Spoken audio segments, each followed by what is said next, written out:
Jason watching Free Speech TV in Argillette, Kentucky. Is that how you say it?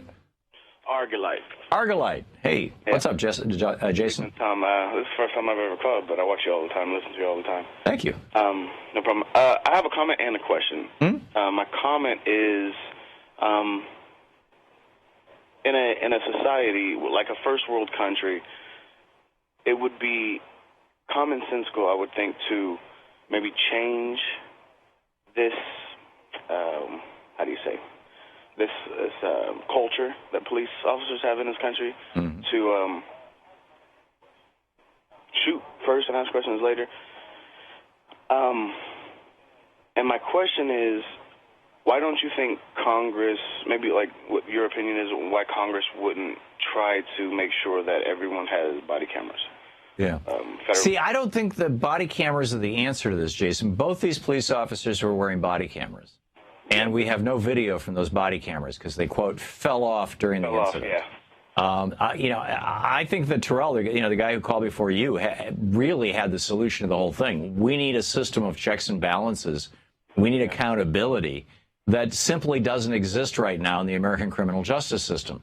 Right now, in order for a prosecutor to regularly get convictions, which is their job, and it's how they get, if it's an elected position, it's how they get reelected. If it's a paid position, it's how they move up the food chain.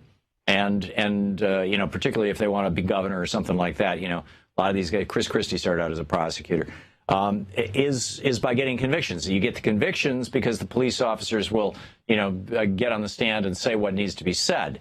And you get convictions because the judges will work with you. So the cops and the judges and the police basically form a union, as it were. It's a system. It's an ecosystem. Right. And like a quota, maybe. Yeah, it's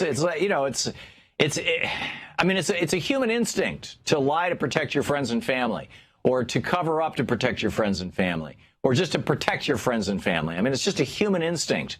And when you add to that the fact that your job depends on it, and arguably your entire future depends on it, excuse me, pardon me, Jason, I'm sorry, then you've got a system that is set up in a way that guarantees that there's going to be a lack of accountability. It's like the FBI investigating themselves, right? There's been over 150 FBI agents who have killed people in the United States in the last couple of decades. How many of them have ever been held accountable? Zero, because the FBI investigates their own shootings, in my opinion. And Rachel Maddow did a really nice piece on this about a year or so ago.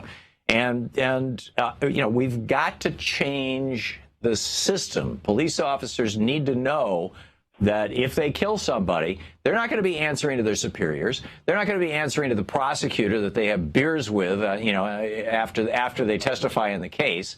They're not going to be answering to the judge who decided the case, who they're in front of, 4 days a week, and they get to know and probably, contribute to his campaign.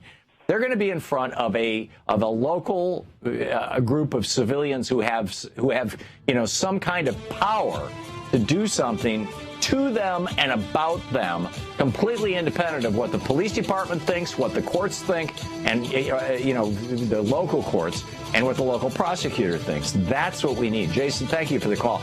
But we've got a broken system here, and it's a system that has evolved out of 400 years going back to slavery. We'll be back. To watch more clips from our programs, hit the Watch More Videos button over here. And please be sure to hit the handy-dandy subscribe button so you'll always be up to date. Tag, you're it.